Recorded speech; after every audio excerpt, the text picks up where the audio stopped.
We are living in a computer-programmed reality, and the only clue we have to it is when some variable is changed and some alteration in our reality occurs. So yeah, he's already in 1977 talking about living in computer programs or in a computer program. And I know I still haven't really read this book. I have read some that are similar to this and already recorded some videos that will come soon, and I will read this soon. But the holographic universe. So physicists, scientists nowadays also believe what he already figured out, hard to believe, right? In 1977, that yeah, we may live in this hologram. And that doesn't mean that it's not about timelines. You know, I think both happens. Everything has been created, and it is still like a hologram, and we can not really recreate it. When we talk about manifesting, we can talk about recreating, but creation is finished. We do shift. So when something weird happens, it's not that something gets changed or reprogrammed, because all of the different alternatives, let's say alternatives, already have been created, and when we shift, the past may have changed. We may shift into a timeline where the past was different. So it's not that it is getting changed, but we would perceive it as being changed. Just like the example with the Muslims reading the Quran or by heart, or learning the Quran by heart, because they have realized that words, written words, can be changed, but not so much the memory. So they have experienced in a collective shifting a timeline where something that was written down was different from what it was before, because in that alternate timeline it was written down a little bit different, or maybe even a lot different. I just think it's absolutely fascinating that this video is from 1977 and it's like fitting more than ever to what is happening now, with more and more people waking up and learning about the law of assumption and the multiverse and yeah, timelines and the holographic universe and all of that, and it just absolutely amazes me. So what do you think about that? Please leave your comments, but let's continue. This too might account for the sensation people get of having lived past lives. They may well have, but not in the past. Previous lives, rather, in the present. He already said it, time is an illusion. So past lives are not really in the past. My personal theory is, since creation is finished, that when we have the perception of a past life, what I believe is that we connect to another stream of consciousness, because ultimately there's only one soul on this earth, and we connect to another stream of consciousness that is making an experience, and it could be in a completely different year or century or decade than what we experience right now. And it's just that we somehow are a match to that stream of consciousness or soul, and we can draw information out of the Akashic records and then interpret it as our own. So I don't believe in past lives anymore. I lived in the 12th century and my name was that, and then I was reincarnated in the 13th century and then the 14th. I really believe more in living in the now. By that I mean this century, this time span I'm living on right now, and having different experiences. You know, it's like the programmer programmed all of the experiences, you know, like 1,000 years ago, like 2,000 years ago, in 1,000 years from our perspective. But we choose, you know, like in a computer game, and maybe you get to choose things like the world you want to live in, and you create. It's like if there was a computer game and you could actually pick the time in which your character or your story plays out. And that is the computer program that we chose. Is like, okay, I wanted to experience the beginning of the age of Aquarius, for example. So that is what was programmed for me by Spirit, Source, God. That is, of course, part of me.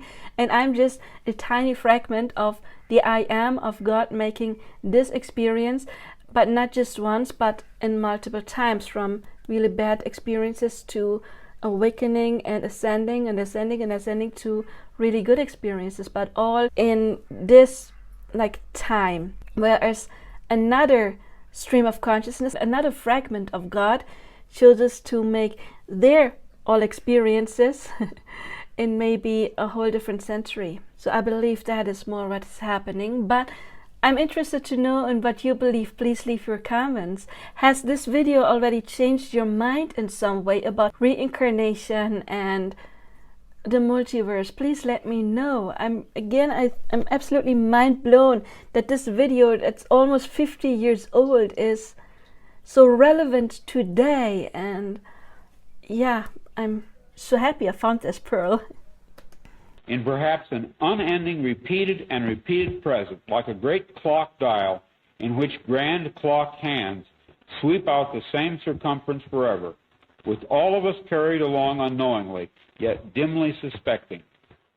Since at the resolution of every encounter of thesis and antithesis between the dark counterplayer and the divine programmer, a new synthesis is struck off, and since it is possible that each time this happens, a lateral world may be generated, and since I conceive that each synthesis or resolution is to some degree a victory by the programmer, each struck-off world in sequence must be an improvement upon not just the prior one, but an improvement upon all the latent or merely possible outcomes.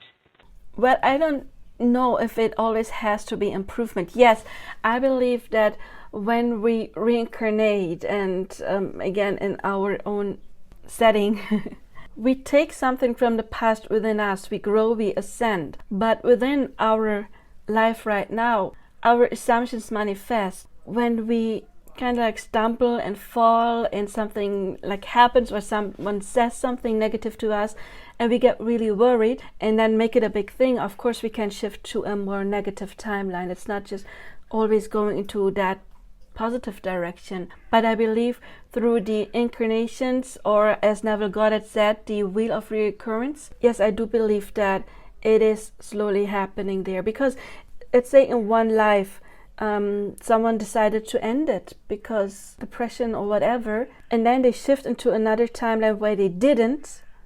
There already has been some kind of improvement, hopefully, at least some spark of hope to not do what they did in another timeline, which also gives, of course, the chance, the possibility to manifest, to really make life better. Often people who have been in the dark have a stronger desire to step into the light than those who've always been like in the okay area. I have the image of a bow and arrow. You have to draw back that bow in order to shoot forward, or a trampoline. The deeper you jump into that cloth, the higher you can jump. So the more you have been down in the darkness, the more you have the urge and the ability to really step there. So it already is some kind of improvement. And on the example with my viewer, having an accident, a fatal accident in one timeline, and then all of a sudden finding herself in another where that truck just passed her instead of hitting the car. That already is some kind of improvement, right? So there is already progress going into the better, and probably not into the worse. Because every time we do survive something, of course there is possibility and still a chance to really evolve or turn everything around. So, but let's get back to the video. It is a better world, but in no sense perfect, which is to say final. It is merely an improved stage within a process. Yes, better, but not perfect yet, because you don't jump from this timeline maybe to all the way over here. You still wanted to experience everything. So the dark and the light and the gray in between, right? So you will make all of these. Or you probably, if you would say, I am pretty much on the awakening journey and now I know about conscious creation, then you probably already are a lot over here. Maybe you feel like your childhood was really much like in the lower area, but you decided to grow and evolve, and maybe you needed that darkness, as I said earlier, to have the strong urge to step into the light. So it was something that, looking back, was not comfortable, but maybe a necessity to really push you to here and to evolve and grow. So let's watch more. What I envision clearly is that the programmer is perpetually using the antecedent universe as a gigantic stockpile for each new synthesis. The antecedent universe then possessing the aspect of chaos, or anomie, in relation to an emerging new cosmos. Therefore, the endless process of sequential struck-off alternate worlds emerging and being infused with actualization is negentropic in some way that we cannot see.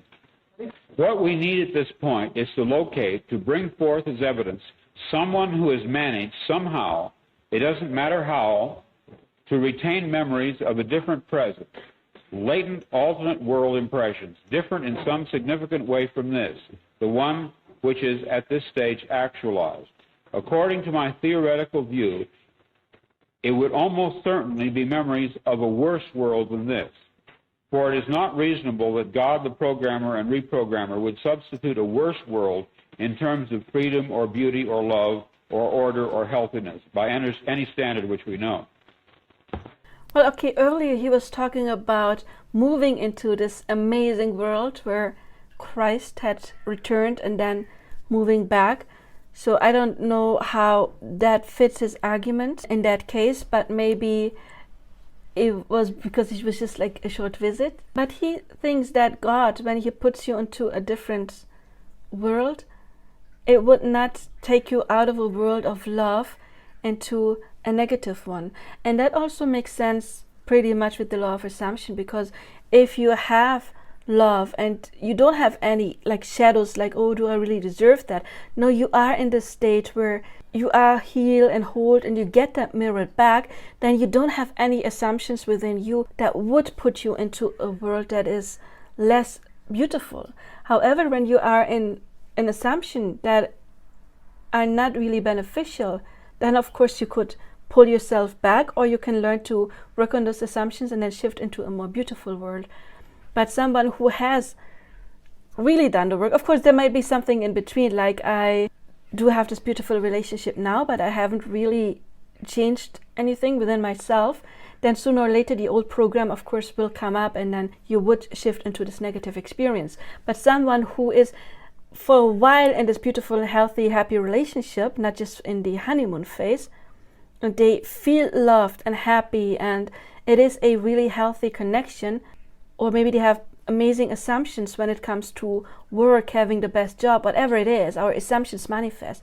So if you have healthy, beautiful assumptions, that will create this beautiful reality around you. And once you learned, wow, I'm feeling so loved, then it would only create even more love and shift you into even a more beneficial timeline. But you cannot get from here to there unless anything happened that shifted your own assumptions. I mean, life happens, right?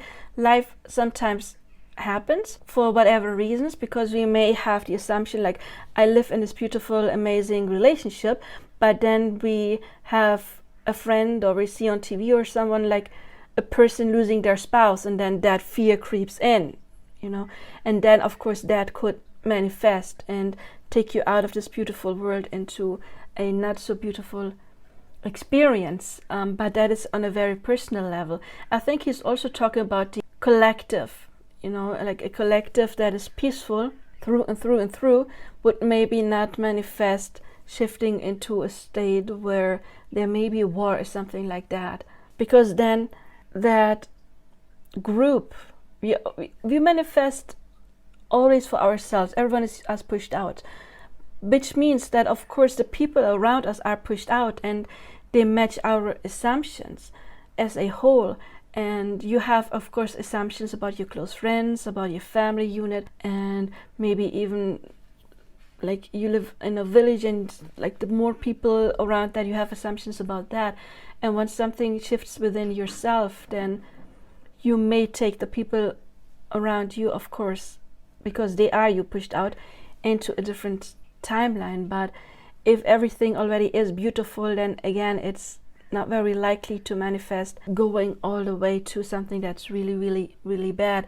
What can happen, of course, is that we do have negative assumptions, you know, about growing older, for example, And then if your relationship would be very happy, then of course another negative assumption could play out in some kind of way. But according to the law of assumption, like if you have only good assumption about something, you cannot shift into a negative, because that's not how mirroring works. That is not how manifesting works. But let's get back to the video. When a mechanic works on your malfunctioning car, he does not damage it further. When a writer creates a second draft of a novel, he does not debase it further, but strives to improve it. I suppose it could be argued in a strictly theoretical way that God might be evil or insane and would in fact substitute a worse world for a better one. But frankly, I cannot take that idea seriously. Let us pass that over. As I said before, God created every outcome, the not so beneficial and the more beneficial. But as we do evolve, we move to the more beneficial ones as a whole, which of course does not mean that something in your life can happen that you experience as something that is very bad, like losing a loved one or something like that, or related to health or losing a career. But still, it might be the better reality than the timeline before. And as Philip K. Dick said earlier, when we shift, we don't shift into a perfect new timeline, but a better one. Better does not mean that only good stuff happens there. It means that it's better than what we have experienced previously. So let's watch more. So let us ask, does any one of us remember in any dim fashion a worse Earth circa 1977 than this? Have our young men seen visions and our old men dreamed dreams? Nightmare dreams specifically about a world of enslavement and evil, of prisons and jailers and ubiquitous police. I have. I wrote out these dreams in novel after novel, story after story. To name two in which this prior ugly present obtained most clearly, I cite The Man in the High Castle and my 1974 novel about the U.S. as a police state, called Flow My Tears, the Policeman Said. I'm going to be very candid with you. I wrote both novels based on fragmentary residual memories of such a horrid slave state world. Or perhaps the term world is the wrong one, and I should say United States, since in both novels I was writing about my own country. Okay, in a previous part of this short reaction series, I already told you that I believe that writing these kind of novels manifested in him having these experiences, these shifts to another world, another dimension. So make sure you check that out if you haven't done that yet.